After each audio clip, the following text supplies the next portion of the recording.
Boa tarde, fogueteiros RJ e fogueteiros do Brasil. Essa aqui é meus fogos para 2020, 2021. Estou falando baixo porque não posso falar muito alto, né?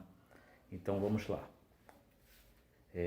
Tem aqui essas duas bases de apito Red Hot, tá? Ele é um apito mais alto, ele sobe bem mais alto, né? E o som do apito é bem mais alto também. Não tem tiro, é só apito.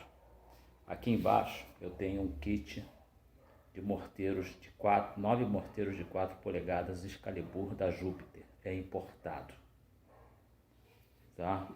Aqui eu tenho duas tortinhas de 25 tubos, né? De 20 milímetros, me parece, não me lembro agora, da Minas Firework Thunder King, muito linda. Aqui também tem uma torta da Gaúcho, 25 tubos, né? Também importada, Uenacha, muito linda também. Aqui embaixo tem um kit de morteiros de 2 polegadas da marca americana Phantom, mas ele é made in China. Então são 12 morteiros de 2 polegadas, combustível pesadão, Phantom Firework, tá? Aqui uma caixinha Mixcolor, foguete de 1,5 polegada da Tizil, né? Embaixo tem ali uma caixa de 1.8, foguete 1.8 Pancabum. Embaixo nós temos o famoso foguete Chorão colorido da Líder, 2 caixas de 1.8. Aqui em cima nós temos o Mutante Cherry da Líder, de 1,5 polegadas, muito lindo também. Aqui nós temos o foguetão VIP da Multishow, muito lindo também, 1,8 polegadas.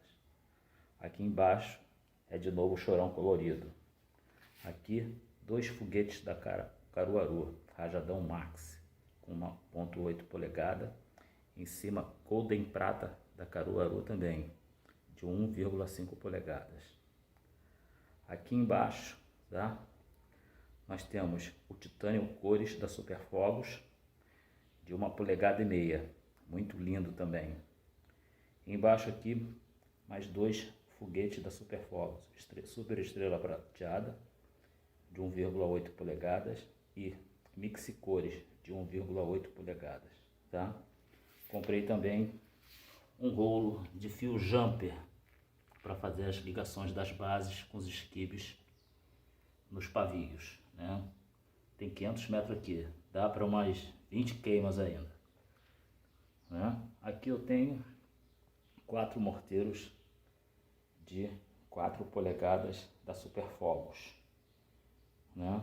E ali atrás tem um grandão de 7 polegadas. Não me perguntem aonde comprei isso tudo, porque tem coisa aqui que fica meio complicado falar. Então é isso, comprei nas lojas do Rio de Janeiro. Então é esse meu vídeo dos meus foguetes, dos meus fogos para 2020, 2021. A parede está pronta. Vai dar para fazer uma brincadeira bonita, né? Então vocês podem notar que é só foguete colorido, foguete de cor. Já tem uns 4 anos que eu não solto mais, faço queima com foguete de tiro, 12x1, 12x3, 14 por não sei quanto, 19x1, etc. Hoje é só cor. Mas é isso aí, tamo junto aí. Um abraço a todos e beijo no coração e 2021 de mais esperança.